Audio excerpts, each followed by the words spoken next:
Hi friends, today I will discuss the synchronous motor inverted V curves. Inverted V curves of synchronous motor is nothing but it is a graph between field current and the power factor at constant load conditions. Here the assumption is the input power and output power are constants. Input power to the synchronous motor is electrical and output power is mechanical output, that is also called mechanical power developed. So input power is given by root 3 VL IL cos phi, that is also equal to 3 into VA into IA into cos phi. Here this VA is nothing but per phase terminal voltage of the synchronous motor. IA is the armature current. This is also called stator current per phase, and the cos phi is the power factor of the circuit of input. Next, coming to the values here, this VA and IA cos phi are constant. Similarly, mechanical power developed in the synchronous motor is given by 3 into EA into VA into sine delta divided by XS. Here armature resistance is neglected per phase and VA and XS are constants. So here we consider three cases. If the field current is adjusted in such a way that EA is less than V phi, so that is per phase terminal voltage, then we call the power factor corresponding to this is lagging power factor, and the excitation we call that as under excitation. Similarly, we take another case that the field current is adjusted in such a way that induced EMF in the stator per phase is equal to the terminal voltage per phase, and this excitation we call as normal excitation.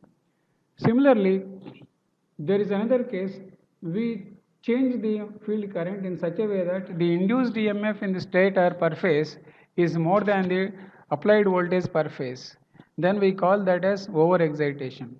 Under these conditions, we see that how the armature current position changes with respect to the terminal voltage of the synchronous motor per phase.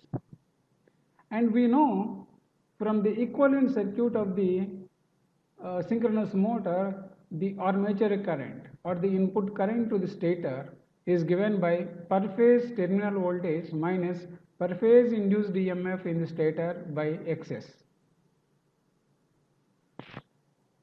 So when it comes to the phasor diagram, we take the terminal voltage of the synchronous motor as a reference vector like this, and let us say we take under excitation case, that is we have adjusted a field current, a small field current in such a way that the induced EMF in the stator per phase is EA1. Then the armature current, which is given by IA, that is V phi minus EA divided by XS. Once this EA is less than this, much less means the numerator is more, so the armature current magnitude is more like this, that is IA1. This IA1 lagging V phi by large angle like this. The meaning is we have applied less field current to produce EA1 and we got the armature current IA1 as per this formula.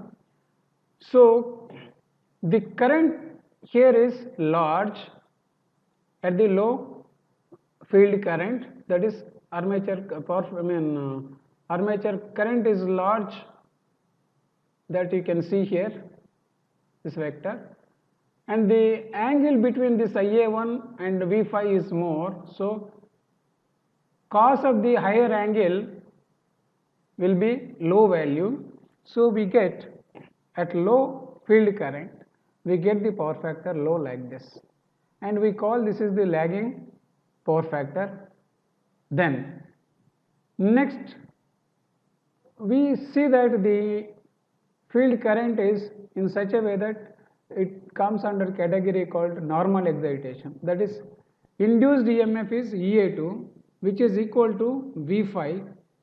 In that case, the current, armature current, as per this formula, it is going to be in phase with the V phi like this, IA2. If you observe here, the armature current magnitude is less, the angle between V phi and IA2 is 0.